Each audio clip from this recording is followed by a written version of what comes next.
Ça se fait tout naturellement parce que moi, je travaille surtout en collaboration avec l'association que je représente.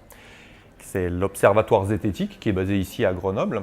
Et puis quand on fait des dossiers spécifiques sur une thématique en particulier, ou lorsqu'on a bien exploré un sujet, ou lorsqu'on a pu avoir fait un protocole scientifique sur un sujet en question, ça me donne directement un sujet, c'est juste un compte-rendu de ce qu'on fait à l'association. Donc les sujets, ils arrivent juste avec mon activité associative. C'est justement d'avoir beaucoup travaillé avec l'association, d'avoir monté un dossier sur les fondements d'une pratique en particulier, par exemple, que le dossier se fait tout seul. Et souvent, mes vidéos, c'est surtout un compte-rendu final de tout le travail de recherche de l'association. Mais en fait, comment je fais mes vidéos? Elles se font surtout en deux temps, en deux axes différents. Il y a le sujet de la vidéo, la thématique explorée, c'est par exemple les ovnis, les fantômes, l'astrologie, la parapsychologie, etc. Mais ce sujet-là, c'est toujours un prétexte pédagogique pour expliquer un aspect de la pensée critique. Et moi, souvent, quand j'explore un sujet, le vrai fond de la vidéo, c'est pas le sujet lui-même, c'est la méthodologie qu'il y a derrière. Quand j'explique quelque chose sur les ovnis, c'est pas tellement pour savoir le vrai et le faux sur les ovnis. C'est un prétexte pour moi pour expliquer le concept de hypothèse socio-psychologique. Donc c'est la thématique et le vrai thème abordé de la pensée critique, c'est les deux piliers sur lesquels s'appuie chacune de mes vidéos.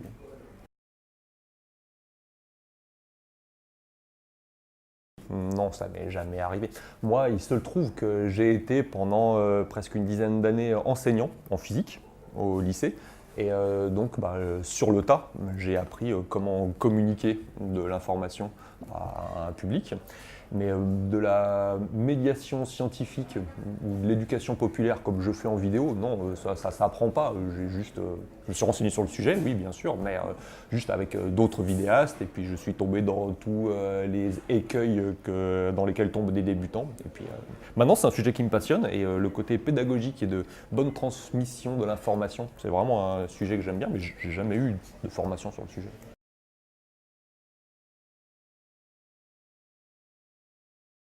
Alors déjà, moi, il faut que je t'explique mon public cible.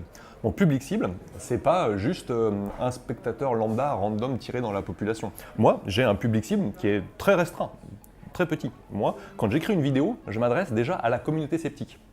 J'écris pas des vidéos pour quelqu'un qui connaîtrait pas du tout le sujet. Moi, quand j'écris, quand je dis vous, tu ou que je pense à celui qui va lire la vidéo, je m'adresse à déjà quelqu'un qui fait partie de la communauté sceptique et qui a besoin de bagages, d'outils, de billes dans ses futures conversations. Quand il va parler du sujet avec soit ses collègues de travail, soit à une réunion de famille à Noël, soit sur les réseaux sociaux, juste pour donner des outils intellectuels valides et des arguments valables et des études solides à ceux qui sont déjà des sceptiques et qui aimeraient juste communiquer et parler mieux du sujet. Donc je ne fais pas tellement d'efforts pour être accessible au plus grand nombre, à ceux qui connaissent rien du sujet. Il se trouve que, je ne sais pas pourquoi, mon audience commence à être plus grande que juste cette petite communauté des sceptiques. En France, il n'y a pas beaucoup, il y a juste quelques milliers de personnes qui s'intéressent à ces sujets-là. Donc, mais moi, je ne m'adresse pas à eux. Je suis juste surpris que, en m'adressant à la communauté sceptique et en cherchant pas à avoir une plus grande audience, je suis surpris que par-dessus mon épaule, il y ait des centaines de milliers de spectateurs qui, quand même, regardent mes vidéos et puissent en tirer quelque chose. Bon, libre à eux après d'essayer d'explorer plus avant le sujet. Et je fais juste attention à définir les termes. Quand j'utilise des termes un peu techniques, je n'essaye pas de ne pas les utiliser. Je les utilise, juste je fais en sorte que c'est puisse être compréhensible dans le contexte. Je rappelle ce que c'est qu'une pareidolie, etc.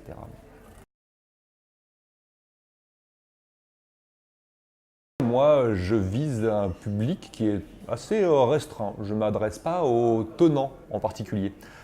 Quand je parle de l'homéopathie, je ne m'adresse pas aux homéopathes. Quand je parle des ovnis, je ne m'adresse pas aux ufologues croyant de l'hypothèse extraterrestre. Non, au contraire, je m'adresse toujours aux sceptiques, à ceux qui sont déjà tenants de la méthode scientifique ou qui sont sceptiques sur le sujet.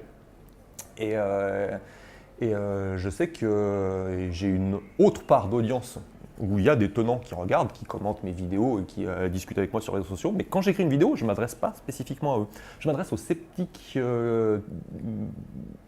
mitigés qui aimeraient avoir plus de billes solides, plus de munitions pour avoir des discussions rationnelles sur le sujet. Donc du coup, moi, quand j'écris mes vidéos, je m'adresse spécifiquement aux enseignants, à ceux qui essayent d'enseigner l'éducation aux médias en particulier, voilà, ça c'est un de mes publics cibles, et puis à ceux qui, sur les réseaux sociaux ou dans les associations françaises sceptiques, qui aimeraient discuter de ces sujets-là. Voilà. Donc non, je ne m'adapte pas au grand public, je m'adapte à ce petit public cible que je vise là.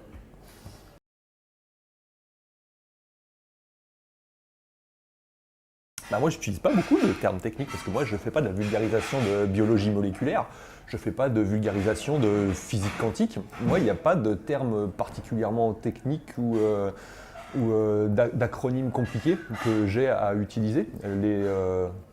Les outils de la pensée critique, c'est des outils qui peuvent s'expliquer qu'avec des mots du langage commun, qui ont été expliqués depuis des milliers d'années. Déjà, les philosophes grecs expliquaient comment penser rationnellement, qu'est-ce qu'un argument fallacieux. Et donc, c'est que des mots qui appartiennent au vocabulaire standard du français courant, quoi. Et puis, les quelques fois où je cite un acronyme pour un organisme en particulier, moi, je sais que je peux m'appuyer sur la vidéo et les dessins que je fais souvent après l'enregistrement de ma voix.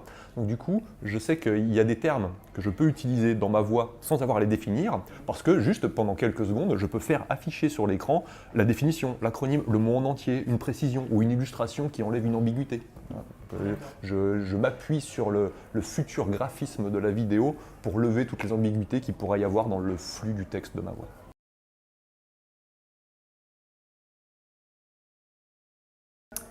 Et alors, au début, j'avais pas du tout l'intention d'être vidéaste ou de faire des vidéos. Ma première vidéo, je te le disais tout à l'heure, c'était juste un compte-rendu de mon expédition au salon de la voyance de ma ville. J'avais juste fait un petit compte-rendu vidéo. Elle était juste destinée à être vue par les 12 membres de mon association. Et pendant un an, 12 mois d'affilée, la chaîne qui s'appelait Hygiène Mentale que j'avais créée pour l'occasion, il y avait juste eu une vidéo, 12 vues et 0 abonnés. C'est seulement l'année d'après, en 2015, que je me suis fait la réflexion suivante. Je me suis dit, mais là, j'étais en train d'expliquer un truc, mais ça fait 20 fois que j'explique la même chose, à chaque fois à des publics différents, soit à un repas de famille à Noël, soit à un collègue de bureau, soit sur les réseaux sociaux. J'arrête pas d'expliquer la même chose, à chaque fois le sujet revient, je devrais m'enregistrer, j'aurais juste à faire play et puis ça m'économiserait de la salive. Et un jour, je me suis pris au mot et je me suis dit, je vais vraiment enregistrer ce passage-là, comme ça je l'aurai une bonne fois pour toutes et j'aurai juste à filer une URL et tout mon argumentaire sera expliqué comme il faut sans que j'aie à redévelopper à chaque fois. Mon premier épisode, en fait, c'est celui qui s'appelle épisode 2 sur ma chaîne. Ça, c'est celui-là, mon vrai premier épisode. Et donc, c'est à ce moment-là, au moment de faire cette vidéo-là, que j'ai réfléchi à comment j'allais faire. Parce que y a plein de gens qui me donnaient des conseils. Tous les gens de l'association, ma famille, mes amis, tout le monde avait une idée très précise de ce qui marchait sur Internet pour faire des vidéos. Tout le monde me disait ce qui marche, c'est de se filmer face caméra et puis de parler directement aux spectateurs, de faire des vidéos courtes parce que les gens ils n'ont pas beaucoup de temps dans les transports et c'est ça qui marche. Et j'ai suivi aucun de leurs conseils. Je ne sais pas pourquoi. Moi, je suis très mauvais à filmer. J'ai pas de caméra. Je ne suis pas un vidéaste et je ne suis pas très sûr que ma tête apporte quoi que ce soit aux vidéos. Moi, ce que je sais faire, c'est dessiner, mais dessiner, c'est beaucoup plus long et lent. Et donc, on ne peut pas faire autant de vidéos que quand on fait juste rec sur la caméra, on s'enregistre et puis c'est direct sur YouTube. Et là, on peut faire une vidéo par jour, comme ça. Moi, dessiner, je peux faire qu'une vidéo tous les 2 mois. Voilà. Donc, j'ai fait que des mauvais choix, mais je les assume. Et c'est comme ça que ce format-là s'est dessiné, juste parce que je ne sais pas faire autre chose que dessiner. Et puis j'ai juste un micro. Alors au début, j'avais même pas de micro, hein. C'était le kit main libre de mon téléphone qui enregistrait. Et dès mon premier épisode, on m'a bien fait comprendre que un des premiers investissements à faire, et tous les vidéastes qui nous écoutent, je vous fais le même conseil, en premier, achetez un micro. Voilà, c'est ça le plus crucial. Mais dès qu'on a un micro, après, tout le reste va bien. Mais même si l'image elle est un peu moche parfois, c'est moins grave que si le son il est pourri. Et puis j'ai décidé de choisir une charte graphique très reconnaissable, très carrée, parce que c'est mon style à moi. Je dessine souvent à l'encre dans des contrastes très tranchés comme ça.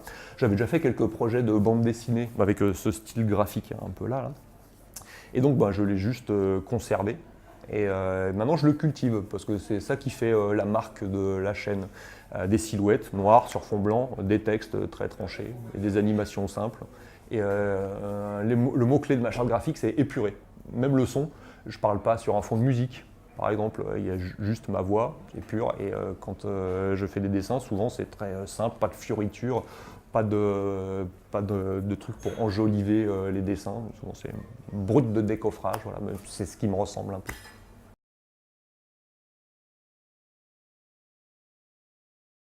Et je ne cherche pas à guicher le spectateur, puisque comme je te le disais, je ne vise pas un grand public, je ne vise pas d'avoir plus de vues. Ça, c'est un truc qui est assez différent d'autres vidéastes. Moi, mon cas particulier, c'est que moi, je ne monétise pas mes vidéos.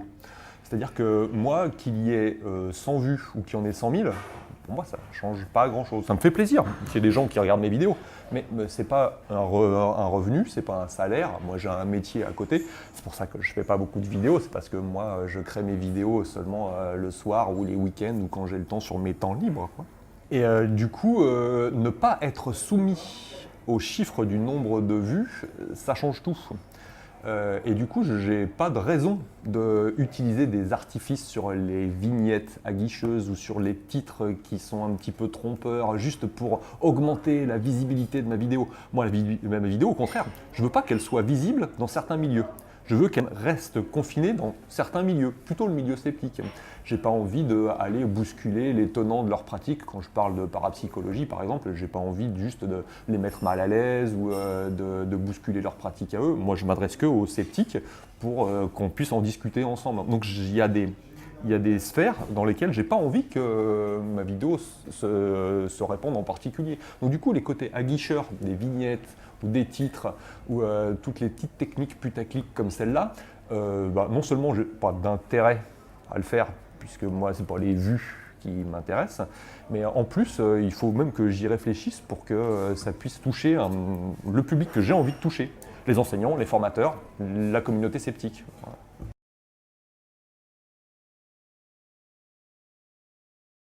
Ouais, comme je te le disais tout à l'heure, moi j'ai suivi aucun des conseils qu'on m'a donnés.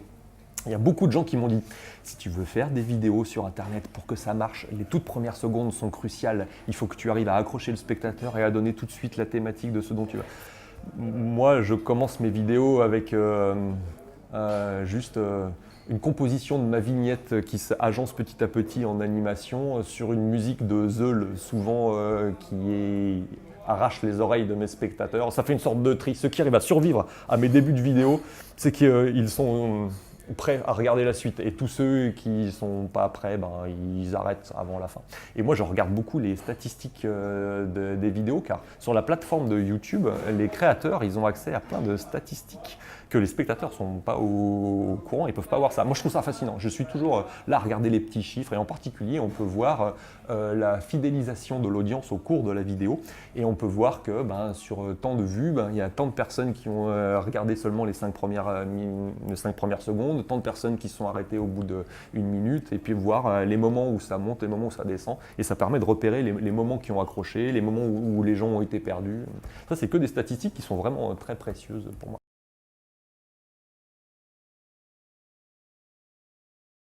Moi, j'ai dans mon ordinateur un dossier marqué « Les projets » avec plein de projets. C'est plein de dossiers. vaguement thématiques, qui sont pour la plupart juste des dossiers dans lesquels je mets un article, une URL ou un PDF ou une étude scientifique sur le sujet ou une image rigolote ou juste des petits mémos avec mes notes personnelles. Ou souvent quand j'écris sur les réseaux sociaux, qu'on discute avec quelqu'un et que j'ai fait un bon pavé dans lequel je suis un peu fier parce que j'y ai passé un quart d'heure, je le garde et je le mets dans ces genres de dossiers. Donc je dois avoir au moins une quarantaine ou une cinquantaine de petits sous-dossiers thématiques avec chacun des idées, des sources, des suggestions ou même des fois des scripts qui commencent à être déjà faits et même parfois des bouts de vidéos qui commencent à être montés et des dessins qui commencent à être faits. Et donc moi je ne fais pas mes vidéos les unes après les autres. C'est pas une fois que la première est terminée que je me dis de quoi je vais parler la prochaine fois. Ça ne se passe pas du tout comme ça. J'ai ces 50 dossiers-là qui se chargent petit à petit. Et c'est pas marqué, mais dans ma tête, j'ai un petit pourcentage de finalisation. C'est-à-dire qu'il y en a plein, ils sont finalisés à 2 ou 3% de la vidéo, c'est juste des idées lancées comme ça. Il y en a quelques-uns où il commence à y avoir des dessins, où il commence déjà à y avoir un script ou un début de montage. Et donc je sais que là, la vidéo elle est déjà à moitié faite ou aux 3/4 faite. Et puis il y en a certains qui commencent à 90%, 98%, il ne resterait plus qu'à enregistrer la voix et appliquer ça sur mes images, tout recaler pour que ce soit bon, il ne resterait plus beaucoup de travail à faire. Et souvent, ces dossiers-là, ils durent pendant des années. Je ne sais pas moi, la vidéo sur les diapositives de Roswell, j'ai mis 1 an et demi à la faire. Au moment où j'ai créé ce dossier, les diapositives de Roswell, et où j'ai commencé à mettre les premières images, les premiers billets de blog de Gilles Fernandez, et les premières idées de vidéos, où j'ai commencé à faire mes premiers dessins, c'était en début 2015. Et c'est seulement bien plus tard que ça a fini par mûrir, par se travailler. Et à un moment, pendant l'été, j'ai eu l'occasion de donner une petite conférence dans un Septicopug à Bruxelles. Et donc je me suis dit, vu que j'ai déjà plein de travail de fait, j'en fais une petite conférence, je fais 1 heure sur le sujet. Ça m'a permis de bien focaliser le sujet, de trouver une trame narrative qui est venue spontanément toute seule, parce que ça faisait très longtemps que j'y réfléchissais, que ça tournait dans ma tête. Et dès la fin de la conférence, je me suis dit, voilà, il n'y a plus grand chose pour en faire une vidéo. Et pratiquement tout était fait, la trame était faite, la plupart des dessins étaient faits, c'était dans mon PowerPoint, il suffisait juste de les réutiliser. Et donc, de façon très rapide, en 1 seule semaine, j'ai juste eu à reprendre tous ces éléments-là et en faire une vidéo. Donc faire la vidéo, ça m'a pris 1 semaine, mais je peux le faire que quand il y a 1 an ça peut mûrir dans ma tête. Et la plupart des vidéos, c'est comme ça. Et donc toutes les vidéos qui vont venir en 2018, elles sont déjà toutes à peu près commencées. Je sais déjà à peu près de quoi je vais parler. Et c'est juste que c'est très long. Je suis très lent à faire des vidéos, déjà parce que faire des dessins, c'est très long. Mais même, il n'y a pas que les dessins. L'écriture du script, je ne peux pas juste pondre une vidéo comme ça pour la semaine prochaine. C'est des trucs qui, quand je dors ou quand je suis en train de faire du sport, ça me tourne dans la tête et à chaque fois, je remodifie un petit peu tel sujet ou tel sujet ou tel sujet. Voilà, j'ai toujours au moins 5 ou 6 vidéos quasiment finies en cours de préparation.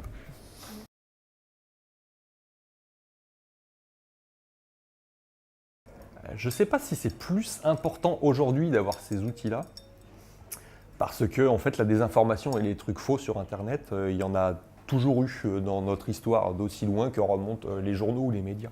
Par contre, il y a un truc qui a changé récemment, avec l'apparition de l'Internet. Avant, les médias, ils étaient plutôt de façon verticale. C'est-à-dire qu'il y avait un rédacteur qui écrit une nouvelle ou un compte-rendu de quelque chose, si s'est passé un truc à l'autre bout du monde. Par exemple, je sais pas, il y a eu une catastrophe naturelle ou il y a eu un tsunami en Thaïlande. Cet article, il le prépare pour l'édition de jeudi prochain, si c'est un mensuel, si c'est un hebdomadaire, par exemple. Et donc, pendant 1 semaine, son article, il est relu par le spécialiste de l'orthographe qui vient repérer toutes les coquilles, par son rédacteur en chef qui vérifie la pertinence du sujet, l'exactitude, qui recroise les sources pour être sûr que l'article est bien dans la charte éditoriale du journal. Et c'est seulement la semaine d'après que moi, j'apprends la nouvelle dans mon journal, je vais au kiosque et j'apprends que la semaine dernière, il s'est passé ci ou ça et j'ai le compte-rendu du journaliste. Donc le temps de l'information, il était assez long et il permettait plein de phases de vérification successives jusqu'à ce que l'info me vienne dans mon assiette. Ça a été complètement bouleversé avec l'apparition de l'Internet. Dès que l'Internet est apparu, surtout l'Internet 2.0 au début des années 2000, là, c'était l'opportunité de chacun de faire des articles, d'écrire des événements, de faire un travail de journaliste, sans avoir eu le bagage de journaliste ou le métier de journaliste ou l'éducation et les cours de journalisme.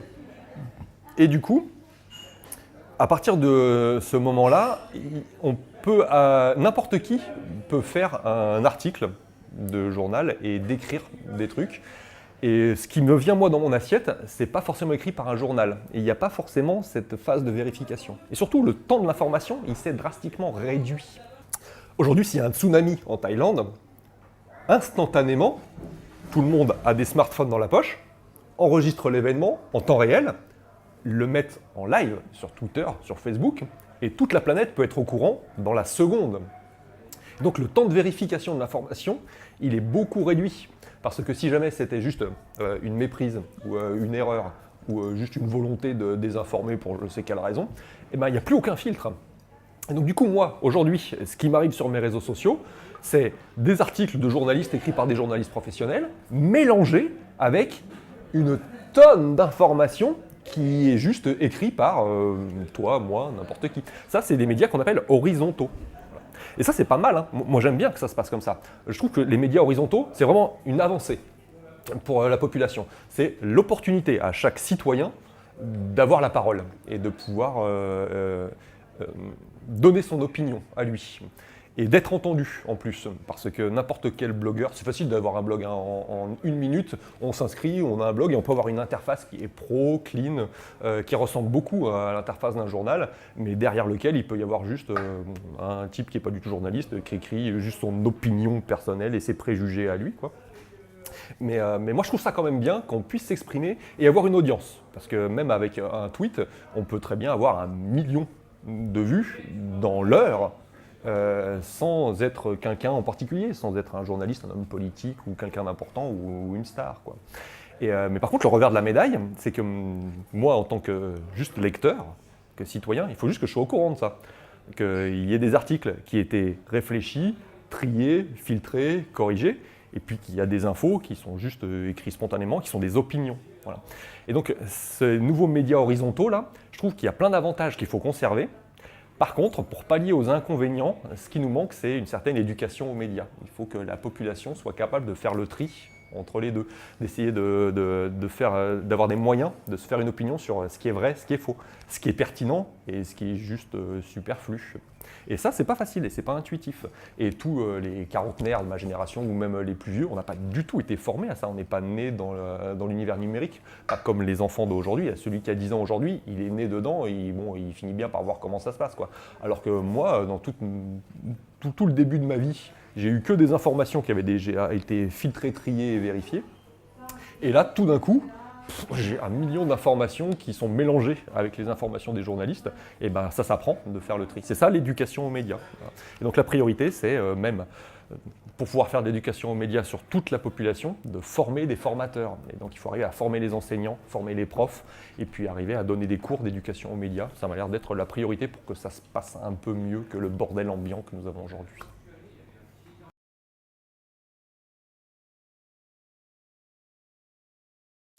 Moi, je ne suis pas hygiène mentale. Hygiène mentale, c'est une sorte de concept, d'idéal que j'aimerais pouvoir atteindre. Mais moi, Christophe, je ne suis pas infaillible et puis moi-même, j'ai beaucoup de problèmes à trier l'information. Il y a plein de sujets sur lesquels j'arrive pas à me décider. Et il y a même des fois où je donne mon opinion pas très éclairée sur un truc et tout le monde me fait bien remarquer que c'était faux. Et tout le monde s'étonne en se disant « mais il est censé être infaillible ». Non, je suis une personne tout à fait normale, faillible, et moi je me pose ce genre de questions justement parce que je sais que c'est parfois très difficile de faire le tri entre le vrai et le faux, le pertinent, le pas pertinent. Il y a plein de sujets sur lesquels que je ne maîtrise pas parce que j'ai pas les bases, je connais pas tout le background qui est derrière, et que c'est pas des sujets que je maîtrise et sur lesquels je peux juste soit me tromper, soit pas avoir d'avis en particulier. Voilà. Et ma street credibility sur YouTube, il va falloir que j'essaye de la casser à un moment donné parce que je ne sais pas pourquoi tout le monde imagine que je suis plus apte à connaître les trucs que n'importe qui. Moi, je ne connais pas. J'essaie de mettre au point une méthode dans laquelle filtrer et trier les informations que j'espère donne plus de résultats potables qu'une autre méthode, et c'est tout. Par contre, les conclusions, je ne les ai pas, hein, ni sur la religion, ni sur le paranormal, et encore moins sur la politique et les sujets de société.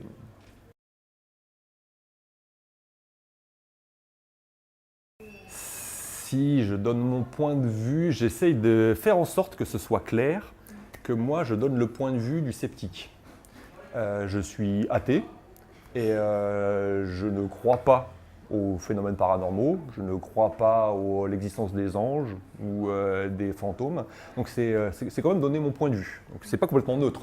Moi ce que j'aime pas, c'est les journalistes qui font semblant d'être neutres, parce que pour eux, neutre ça veut dire ne pas se positionner et mettre juste les deux parties au même niveau. Ça c'est quelque chose qui m'insupporte, c'est ce qu'on appelle l'effet nini, l'effet bof. Un journaliste souvent, il a très envie d'inviter un invité qui sera un peu polémique. Quelqu'un, je ne sais pas moi, qui vient nous parler de la vie après la mort parce qu'il a eu une expérience extrasensorielle. Voilà, on aimerait bien l'inviter, mais on ne veut pas être taxé de partisan de pseudosciences ou de trucs paranormaux. Donc, pour garder une certaine neutralité, on invite la personne qui vient nous parler de son expérience paranormale et il faut trouver quelqu'un en face pour faire le contrepoids. Donc, il nous faut un sceptique. Et donc, il leur faut toujours le jeton sceptique. Mais le jeton, c'est juste pour qu'il soit là, pour pas que le journaliste il puisse être taxé de partialité. Et ça m'énerve. Un journaliste, pourquoi il ne donnerait pas son avis? Il faut qu'il dise, on invite un tel parce que je suis pro-paranormal, je pense que ça existe et votre point de vue m'intéresse. Et dans ce cas-là, il n'y a pas besoin du sceptique. Ou alors, il est sceptique, et dans ce cas-là, c'est les outils de la pensée critique de qu'est-ce qu'on peut dire de cette expérience, et c'est à lui qu'il faut demander. Invitez les deux en se disant, moi je suis neutre, c'est 50-50, c'est moite-moite. Faites-vous votre propre opinion. Spectateur, je vous ai donné les deux versions, c'est à vous de faire votre choix. Ça c'est pas une bonne méthode. Parce qu'il y a des fois une opinion qui est étayée, qui a des preuves et qui a des arguments valables, et une opinion qui n'est pas du tout étayée, qui n'a pas de preuves, qui n'a pas d'opinion, qui est juste quelque chose qui est sorti du chapeau. Et les mettre au même niveau, au même temps de parole, et les traiter de la même façon, c'est biaisé. Par exemple, le cas le plus flagrant, c'est avec le créationnisme, par exemple. Aux États-Unis, ils se posent beaucoup ces genres de questions-là à propos du créationnisme. Est-ce qu'il faut enseigner l'évolutionnisme, la théorie de l'évolution des espèces, et le créationnisme, le fait que le monde est apparu spontanément créé par Dieu, au même niveau, dans l'éducation?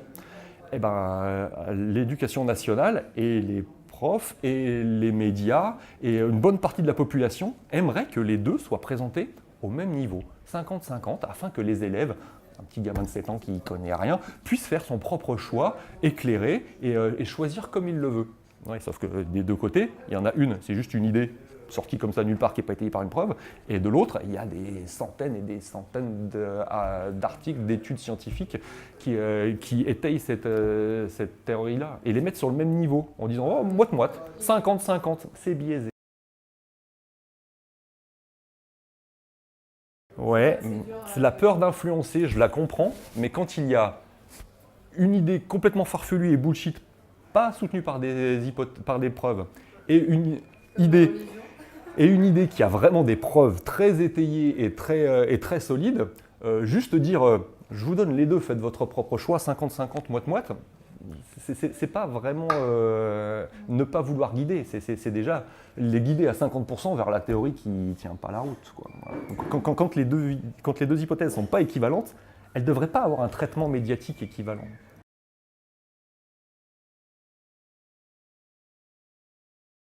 Je pense qu'on peut donner son opinion. Et même un historien, il peut parler en expliquant sa position politique, par exemple. C'est beaucoup mieux que d'essayer de faire un semblant de neutralité. J'ai eu l'occasion de discuter avec Histony, qui a une chaîne d'histoire, qui a très bien expliqué ça, où lui, il donne ses opinions politiques, sa vue de la société, pour que ce soit clair, pour qu'ensuite, ce qu'il raconte sur l'histoire de la Révolution française ou de je ne sais pas quoi, tu puisses, en connaissance de cause, analyser son point de vue, voir pourquoi il dit ça, pourquoi il analyse ça comme ça, alors qu'un autre historien, lui, il a plutôt un autre point de vue, il analyse autrement. Parce qu'au moins, on sait ses opinions et c'est clair. Le pire qui puisse exister, c'est l'historien qui aurait son point de vue sur la politique, l'histoire de France, les aspects identitaires ou quelque chose comme ça, qui soit très marqué en lui, mais qui ne le disent pas. Qui disent « je suis neutre, je ne donne pas mon avis, je ne donne que des faits ». Et en fait, les faits, il les choisit que ceux qui vont dans son sens. Ça, c'est le pire qui puisse arriver. Voilà. Je préfère quelqu'un qui donne son opinion, qui dit d'où ils viennent et quelles sont ses convictions, et ensuite qui essaye d'être neutre, ou au moins de présenter des faits, et que ça permet de donner plus de clés aux spectateurs, justement pour pouvoir déchiffrer les textes des politiques ou des scientifiques.